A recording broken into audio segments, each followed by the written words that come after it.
Hello everyone. तो आज है 20th दिसंबर और इस सेशन में आज का करंट अफेयर्स एमसीक्यू के थ्रू कवर करते हैं। तो अगर आप किसी भी कंपटीशन का तैयारी कर रहे हैं तो ये सेशन आपके लिए काफ़ी ज़्यादा इंपॉर्टेंट है। तो वीडियो अंत तक जरूर देखिएगा। चलिए वीडियो शुरू करते हैं। उससे पहले लाइक कर दीजिए और अभी तक चैनल सब्सक्राइब नहीं किए हैं तो जल्दी से चैनल सब्सक्राइब कर लीजिए।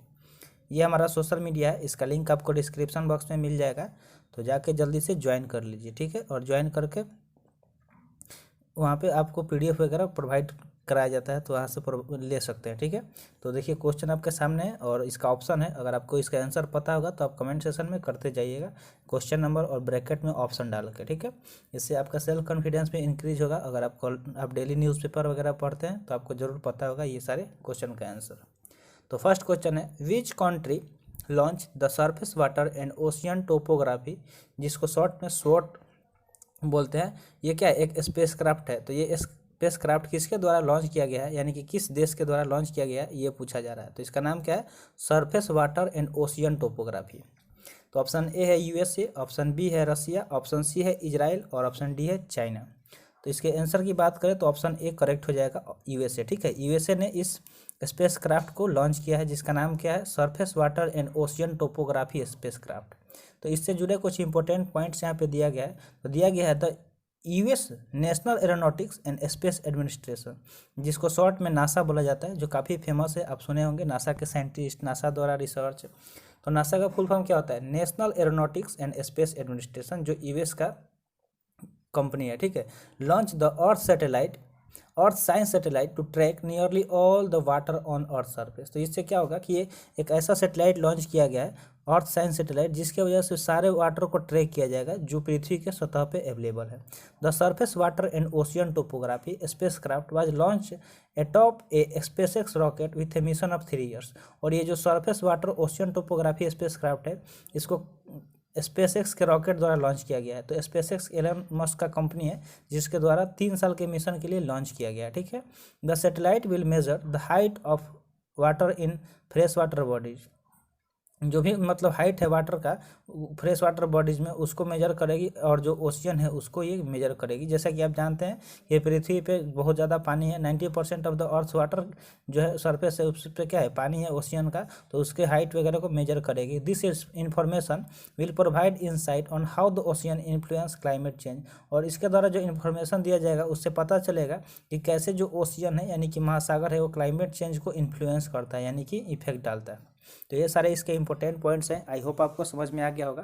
तो बढ़ते हैं नेक्स्ट क्वेश्चन की तरफ। नेक्स्ट क्वेश्चन क्या है, ICMR NARFBR, जिसको बोलते हैं National Animal Resource Facility for Biomedical Research, has been inaugurated in which city. तो पूछा जा रहा है कि इसका उद्घाटन किस सिटी में किया गया है, किसका। तो ICMR NARFBR यानी कि national Animal Resource Facility for Biomedical research, तो इसका उद्घाटन किस सिटी में किया गया है, किस शहर में किया गया है, वो पूछा जा रहा है। तो ऑप्शन ए है वाराणसी, ऑप्शन बी है जयपुर, ऑप्शन सी है हैदराबाद और ऑप्शन डी है मैसूर। इसका करेक्ट आंसर ऑप्शन सी हो जाएगा, हैदराबाद, ठीक है। हैदराबाद में NARFBR यानी कि national Animal Resource Facility for Biomedical research का उद्घाटन किया गया है। तो यहाँ पे दिया गया है कुछ इंपॉर्टेंट पॉइंट। तो सबसे पहले बात करेंगे कि इसको उसका उद्घाटन किसके द्वारा किया गया है। तो जो union ministry for health and family welfare है, कौन है, तो डॉक्टर मनसुख मंडाविया, उन्होंने क्या किया है, national Animal Resource Facility for Biomedical research को इनॉग्रेट किया है, यानी कि उद्घाटन किया है। कहाँ पे, तो जेनोम वैली है, जो कहाँ पे है, हैदराबाद में। हैदराबाद में एक जेनोम वैली है, वहाँ पे किया गया है। तो NARFBR is a apex facility which will provide ethic care and use and welfare of laboratory animals during research. तो ये क्या करेगा, फैसिलिटी प्रोवाइड करेगा किसको, एक इथिकल केयर के द्वारा, ठीक है, जो यूज किया जाएगा वेलफेयर ऑफ लेबोरेटरी एनिमल्स, जो भी लेबोरेटरी में एनिमल को रखा जाता है रिसर्च के दौरान, तो उनको क्या करेगा, इथिकल केयर प्रोवाइड करेगा। The center will create process for pre-clinical testing for new drugs, vaccine and diagnostic along with quality assurance check। तो ये सेंटर क्या करेगा, एक प्रोसेस को तैयार करेगा, किसके लिए, pre clinical testing of new drugs. तो जो भी नए दवाई आएंगे, जो वैक्सीन आते हैं, उन सब का टेस्टिंग किया जाता है, किस पे, जानवरों पे ही पहले टेस्टिंग किया जाता है। तो ये सारे क्या किया जाएगा, क्वालिटी इसके साथ प्रोवाइड किया जाएगा। नेक्स्ट क्वेश्चन है, विच institution adopted A plan for a global minimum 50% tax on multinational business. तो जो मल्टीनेशनल बिजनेस होता है उस पर 15% का टैक्स किस संस्था द्वारा अडॉप्ट किया गया है वो पूछा जा रहा है। तो ऑप्शन ए है G7, ऑप्शन बी है G20, ऑप्शन सी है यूरोपियन यूनियन और ऑप्शन डी है ओपेक। तो इसका करेक्ट आंसर क्या हो जाएगा, ऑप्शन सी, यूरोपियन यूनियन द्वारा ये टैक्स क्या किया गया है, अडॉप्ट किया गया है, जिसपे 15% टैक्स देना पड़ेगा किसके लिए, तो जो मल्टीनेशनल बिजनेसेस होते हैं उसके लिए, ठीक है। तो देखिए यहाँ पे कुछ इंपॉर्टेंट पॉइंट्स दिया गया है। The European union adopted A plan for a global minimum 50% tax on multinational business after leader gave final approval. तो जो वहाँ के लीडर है उन्होंने क्या किया, फाइनल अप्रूवल दे दिया है कि 15% का आपको टैक्स देना पड़ेगा अगर आप मल्टीनेशनल बिजनेस कर रहे हैं तो, ठीक है। The historic agreement between nearly 140 country is intended to stop government racing to cut taxes to draw in the world's richest firms to their territory. तो इसमें टोटल कितने कंट्री इंटेंड कर रहे हैं, तो 140 जो देश हैं वो क्या कर रहे हैं, इस हिस्टोरिक एग्रीमेंट में इंटेंड कर रहे हैं कि इसको रोका जाए, ठीक है। Stop government racing to take cut taxes to draw in the world's richest firms to their territory.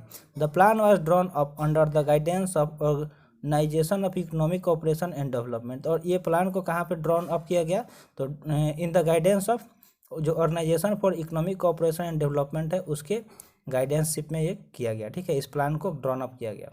तो नेक्स्ट क्वेश्चन है, Indian origin leader Leo Varadkar has been elected as the prime minister of which country.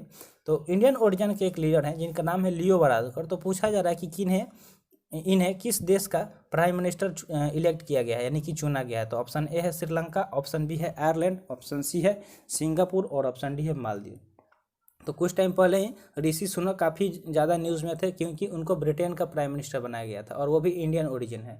और अब बात हो रहा है Indian origin leader का जिनका नाम है लियो वारादकर। तो इन्हें भी प्राइम मिनिस्टर बनाया गया। तो पूछा जा रहा है कि किस कंट्री का बनाया गया है। तो करेक्ट आंसर ऑप्शन बी हो जाएगा, आयरलैंड का, ठीक है। जो लियो वारादकर हैं इन्हें इलेक्ट किया गया है prime minister as a prime minister of Ireland. तो यहाँ पर देखिए कुछ पॉइंट्स दिया गया है। तो जो लियो वारादकर है वो दूसरी बार मतलब प्राइम मिनिस्टर का पद ग्रहण कर रहे हैं, वो भी कहाँ, आयरलैंड का।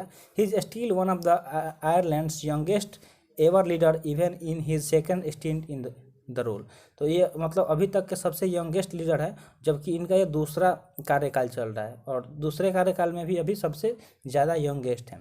वारादकर्स Fine Gael and current premier Michael Martin's Fail parties is unprecedented in Irish history, agreed to his rotating premiership as a part of coalition with Ireland Greens following 2022 elections। तो ये सारे इसके कुछ इंपॉर्टेंट पॉइंट्स थे।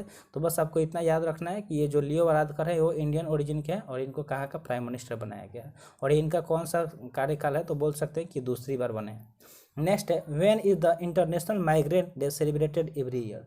तो next पूछा जा रहा है कि प्रत्येक साल अंतर्राष्ट्रीय माइग्रेंट दिवस कब मनाया जाता है। तो ऑप्शन है दिसंबर 15, ऑप्शन बी है दिसंबर 18, ऑप्शन सी है दिसंबर 21 और ऑप्शन डी है दिसंबर 23। तो करेक्ट आंसर ऑप्शन बी हो जाएगा, प्रत्येक साल 18 दिसंबर को इंटरनेशनल माइग्रेंट डे मनाया जाता है। तो देखिए यहाँ पे इंपॉर्टेंट पॉइंट्स दिया गया कि international migrant day is being celebrated December 18 to focus toward the social and economic condition of migrant all across the globe. तो जो पूरे जो मतलब ग्लोबली देखा जाए तो जितने भी माइग्रेंट हैं उनके सोशल और इकोनॉमिक कंडीशन को मद्देनजर रखते हुए प्रत्येक साल 18 दिसंबर को इंटरनेशनल माइग्रेंट डे मनाया जाता है। In 2022 over 281 million people were international migrant while over 59 million people were internally displaced by the end of 2021। तो 2022 में एक डेटा के अनुसार बताया गया कि 281 मिलियन जो पीपुल हैं वो इंटरनेशनल माइग्रेंट है, जबकि 59 मिलियन पीपुल इंटरनली डिस्प्लेस्ड है 2021 के अंत तक। The estimated number of international migrant has increase over the past 5 decades. और ये जो इसका एस्टिमेट वैल्यू है वो क्या हो रहा है कि इंटरनेशनल माइग्रेंट का वो बढ़ रहा है, मतलब पिछले 5 दशक में देखा जाए तो ये काफ़ी ज़्यादा इसमें बढ़ोतरी देखने को मिला है। तो ये सारे इसके इंपॉर्टेंट पॉइंट थे। आज के लिए इतना ही, आज का सेशन यहीं पे समाप्त हुआ। आई होप आपको सेशन अच्छा लगा होगा। सेशन कैसा लगा कमेंट सेशन में ज़रूर बताइएगा। तो मिलते हैं फिर अगले वीडियो में। Thanks for watching. जय हिंद।